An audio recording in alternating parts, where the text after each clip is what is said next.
Maithili express की शानदार प्रस्तुति।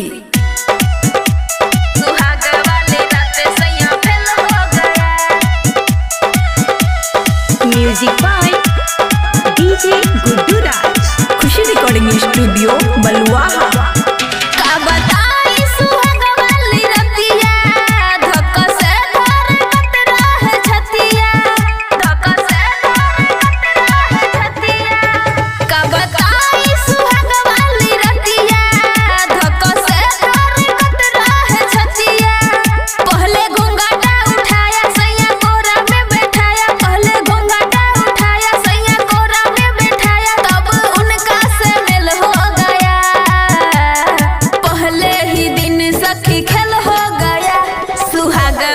राते सैया फेल हो गया, पहले ही दिन सखी खेल हो गया, सुहाग वाली राते सैया फेल हो गया।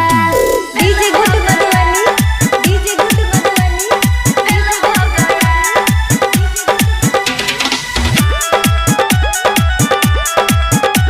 सुहाग वाली राते सैया फेल हो गया।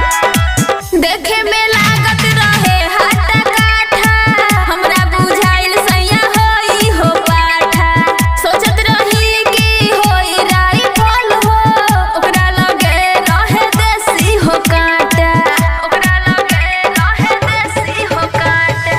देखे में लागत रहे हाटा काठा, हमरा बुझाइल सैया होई हो पाठा, सोचत रही कि होई राइफल हो, ओकरा लगे रहे देसी हो कांटा। हम के तानो छुएनी तब मजा नहीं पैनी, हम के तानो छुएनी तब मजा नहीं पैनी, ओकर नौजल ही जाम हो गया। पहले ही दिन सखी खेल हो गया, सुहाग वाली राते सैया फेल हो गया। पहले ही दिन सखी खेल हो गया, सुहाग वाली राते सैया फेल हो गया। डीजे गुड्डू मधुबनी, डीजे गुड्डू मधुबनी, सुहाग वाली राते सैया फेल हो गया। खुशी रिकॉर्डिंग स्टूडियो बलुआहा।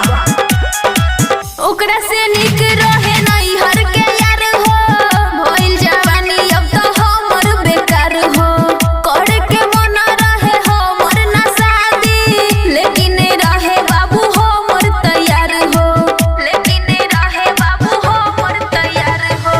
ओकरा से निक रहे नहीं हर के यार हो, भइल जवानी अब तो हमर बेकार हो, करे के मन रहे हमर ना शादी, लेकिन रहे बाबू हमर तैयार हो। हम तो यारावे के साथे मन करे जाई भागे, हम तो यारावे के साथे मन करे जाई भागे, आके ससुरा में जेल हो गया। पहले ही दिन सखी खेल हो गया, सुहाग वाली राते सैया फेल हो गया। पहले ही दिन सखी खेल हो गया, सुहाग वाली राते सैया फेल हो गया, फेल हो गया। खुशी रिकॉर्डिंग स्टूडियो बलुआहा।